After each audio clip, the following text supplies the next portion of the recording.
रूप धारण कर लिया। अब मैं इनके किस शीश पर अपना लक्ष्य साधूं? क्या हुआ लोभासुर? अपने अस्त्र के वार को रोक क्यों लिया तुमने? क्या अपना लक्ष्य साधने में अक्षम हो गए हो?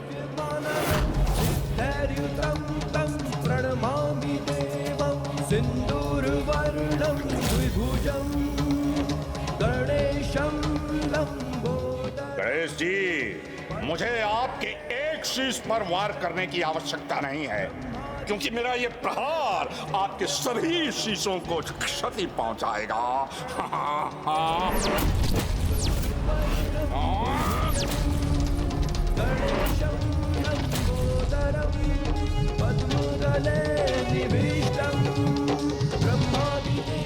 मेरे आभूषण, इनका आकार कम क्यों हो रहा है और ये कहाँ उड़े जा रहे हैं? इन आभूषणों का प्रकाश कम क्यों हो रहा है?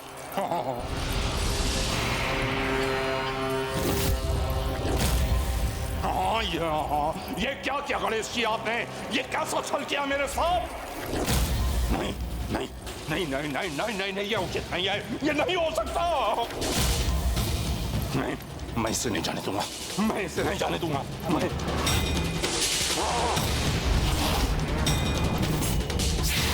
अपने आभूषण, अपने धन से वंचित नहीं होगा, मैं नहीं होऊंगा।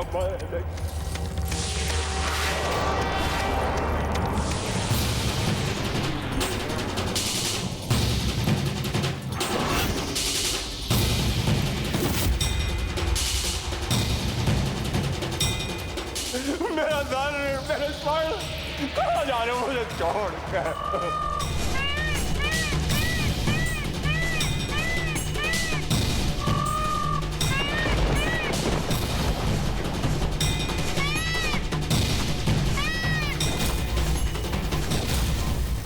कुमार कार्तिक है, उनके हाथ में मेरा भाईवील कपाल, उस कपाल में मेरा धन, मेरे रत्न। गणेश जी, ये छल किया है आपने, बहुत बड़ा छल किया है। जिस पर जिसका अधिकार हो उसे वो लौटाना छल नहीं, धर्म होता है लोभासुर। और गजानन ने तो तुम्हें पहले ही सचेत किया था कि जिसकी जो संपत्ति तुम्हारे पास है उसे वो लौटा दो, अन्यथा जो तुम्हारा है उसे भी खो दोगे तुम। किंतु तुम नहीं माने।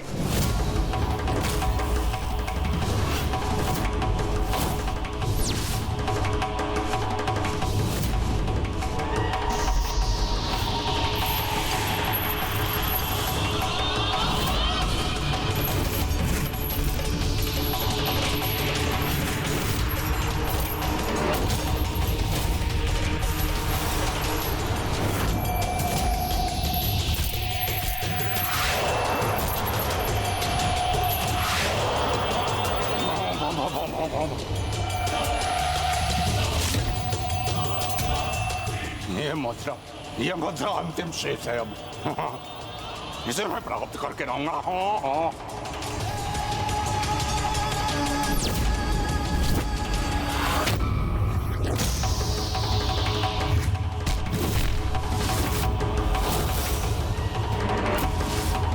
अब इन्हें इनके उचित स्थान तक पहुंचाने का समय आ गया है।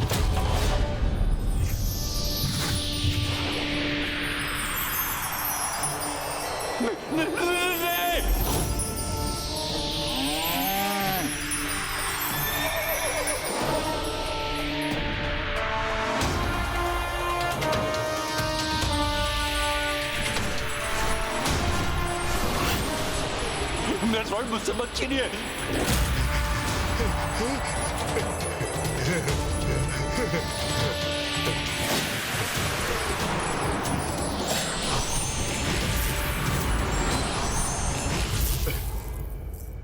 आपने जो वचन दिया था उसे निभा दिया गजानन गणेश जी। आपको और देव सेनापति कुमार कार्तिकेय को मेरे ऊपर इस उपकार के लिए कोटि कोटि धन्यवाद प्रभु।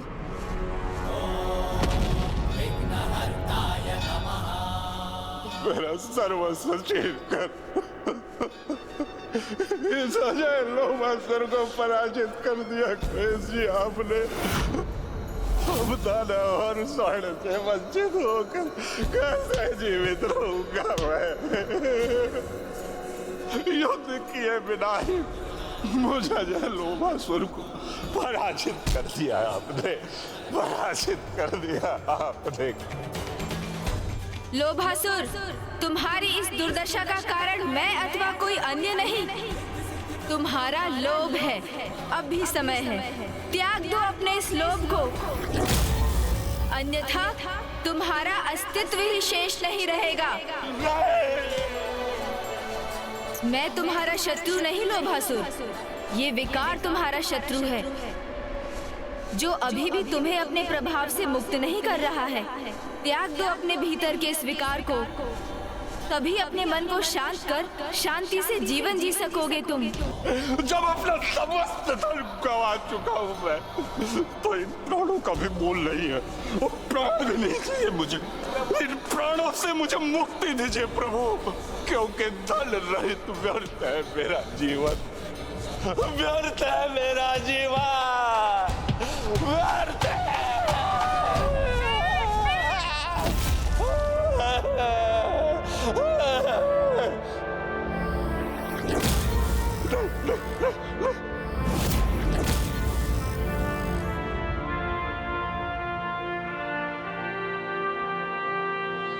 देव सेनापति, आपने सब कुछ तो छीन लिया मेरा, अब क्या चाहते हैं मुझसे? अब क्या शेष है मेरे पास? क्या लेने आए हैं आप? मैं यहाँ तुमसे कुछ लेने नहीं, अभी तो तुम्हें कुछ देने आया हूँ लोभासुर। मैं तुम्हें देने आया हूँ वास्तविक धन। धन? धन? वास्तविक धन? तो प्रतीक्षा क्यों कर रहे हैं प्रभु? दीजिए ना, दीजिए ना प्रभु, धन प्रभु, दीजिए धन प्रभु, प्रभु दीजिए ना। वो वास्तविक धन है ओम गंग गजाननाय नमः। ओम नमस्ते गणपते त्वमेव प्रत्यक्षम्। इस मंत्र का जाप करो लोभासुर। इस मंत्र के जाप के प्रताप से आज तुमने जो अपना सब कुछ खोया है, उससे भी कहीं अधिक, कहीं बहुमूल्य प्राप्त कर लोगे तुम। ओम गंग गजाननाय नमः। ओम गंग गजाननाय नमः। ओम गजाननाय नमः। देव श्री गणेश, देव श्री गणेश, देव ओम गण गजाननाय नमः।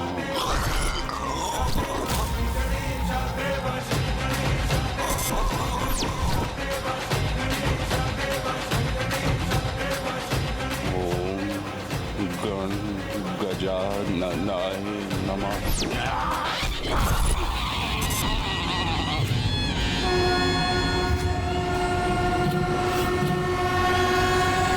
गजाननाय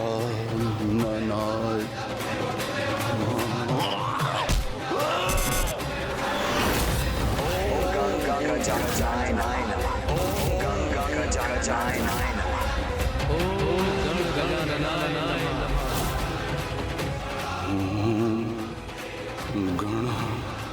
गण गजाननाय नमः।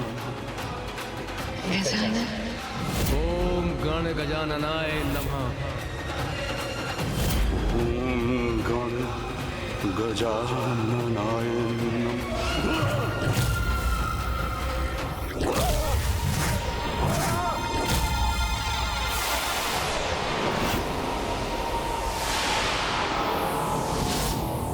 नमः।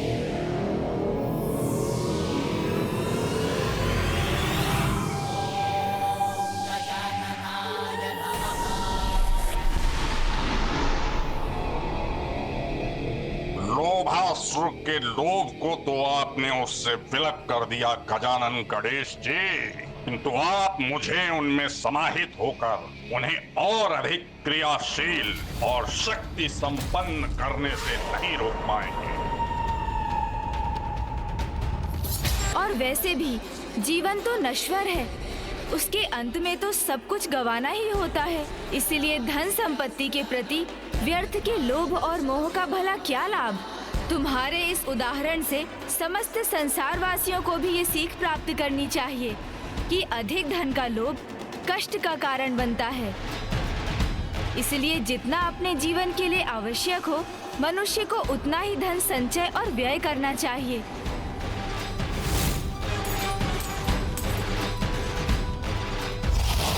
देखा, खा भी लिया और पचा भी लिया और मेरी मुद्रा अभी भी मेरे पास शेष है। और साथ ही ये भी स्मरण रखना चाहिए कि मूल अपनी आवश्यकताओं को अनदेखा कर धन संचय करने का भी कोई लाभ नहीं।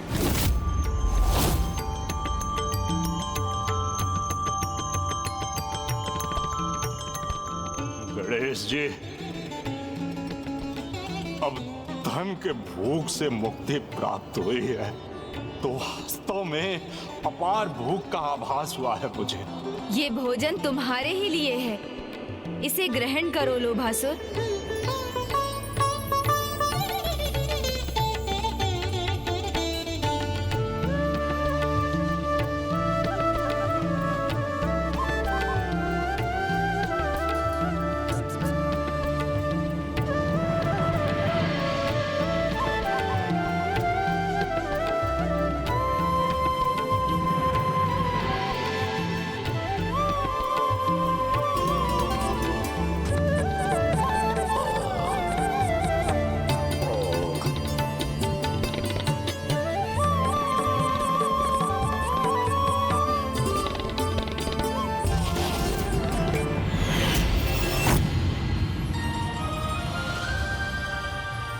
वास्तविक संतुष्टि क्या होती है, आज ये प्रथम बार अनुभव हुआ है मुझे प्रभु।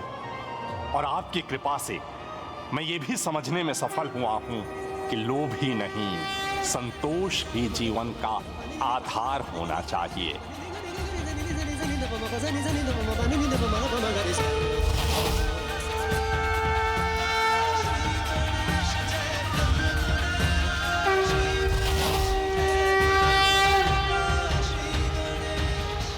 हे गजानन, देवताओं को उनके रत्न लौटाने वाले, लोभ को बंदी बनाकर सृष्टि से दूर भेजने वाले, आपके इन अद्भुत गजानन अवतार की पूर्ण श्रद्धा और भक्ति से पूजा करने वाला भक्त अपने समस्त विकारों को मिटाने में सफल हो सकेगा।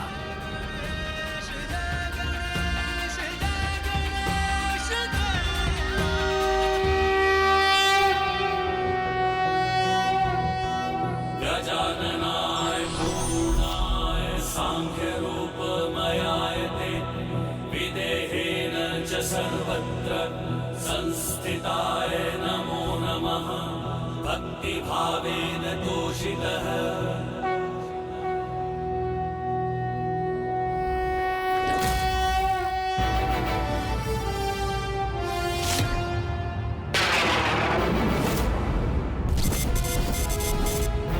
ध्यान में ये कैसा व्यवधान उत्पन्न हो रहा है, ये कैसे अशुभ दृश्य उत्पन्न हो रहे हैं मेरे समक्ष।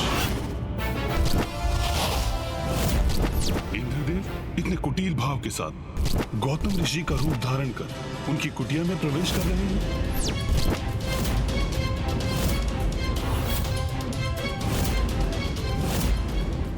स्वर्ग की अप्सरा देवी मेनका ऋषि विश्वामित्र के ध्यान में बाधा डाल रही है।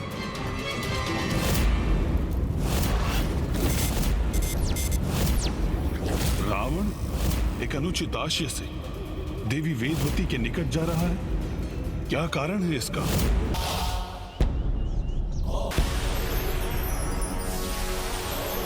प्रभु, आपकी कृपा से तो मैं लोभ के विकार से रहित हो गया, किंतु मुझे ज्ञात नहीं भावी जीवन में मेरा उद्देश्य क्या होगा। मुझे उचित दिशा दिखाने की कृपा करें प्रभु। लोभासुर, तुम लोभ के विकार से प्रभावित होकर जो अधर्म युक्त आचरण करते थे, अब उसका त्याग कर अपने शेष जीवन को सदाचार और सत्कर्मों में लीन कर व्यतीत करो और लोभ के स्थान पर संपूर्ण संसार में संतुष्टि के भाव का विस्तार करो। जो आज्ञा प्रभु। अनुज गणेश, लोभासुर तो प्रभावहीन हो गया, किंतु ममतासुर और कामासुर वो तो अभी शेष है, और उनसे उत्पन्न होने वाला भावी संकट भी। हाँ भैया, उन दोनों के भंडासुर में समाहित होकर उस महासुर की शक्ति में अपार वृद्धि करने के पूर्व हमारा उन दोनों को रोकना भी अनिवार्य है, और ये कार्य हमें शीघ्र करना होगा भैया।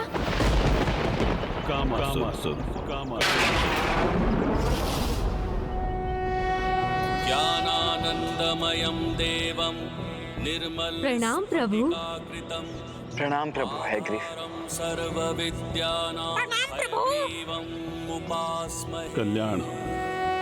गणेश जी, कामासुर सृष्टि से धर्म और सदाचार मिटाने पर आतुर है। जिस समय आप लोभासुर को विकार से मुक्त करने में व्यस्त थे, उसी अंतराल में अवसर का लाभ उठाकर कामासुर ने काम भावना के विकार का विस्तार आरंभ कर दिया था, और अब उसने समस्त जगत को उस विकार से ग्रस्त कर दिया है।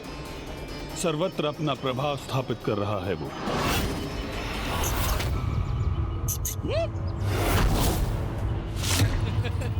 अति उत्तम।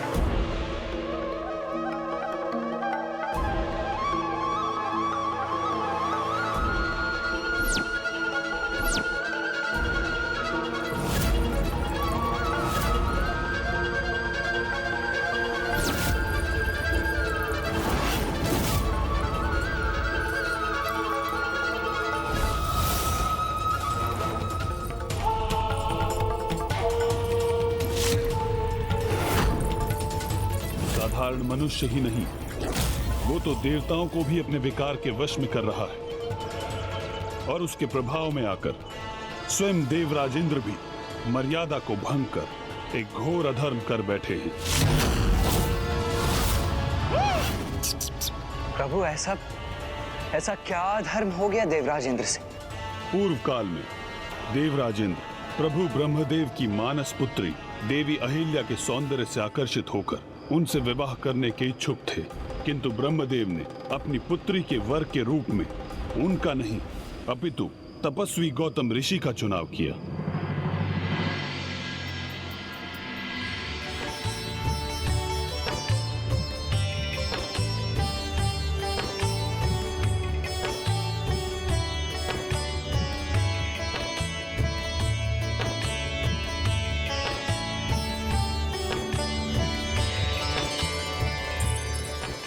जब देवराज इंद्र कहीं प्रस्थान करते समय गौतम ऋषि के आश्रम के निकट पहुंचे, तब कामासुर को उनके मन में देवी अहिल्या के प्रति आकर्षण का आभास हुआ, जिसका लाभ उठाकर उस असुर ने देवराज को भी अपने विकार से प्रभावित कर दिया। देवी अहिल्या?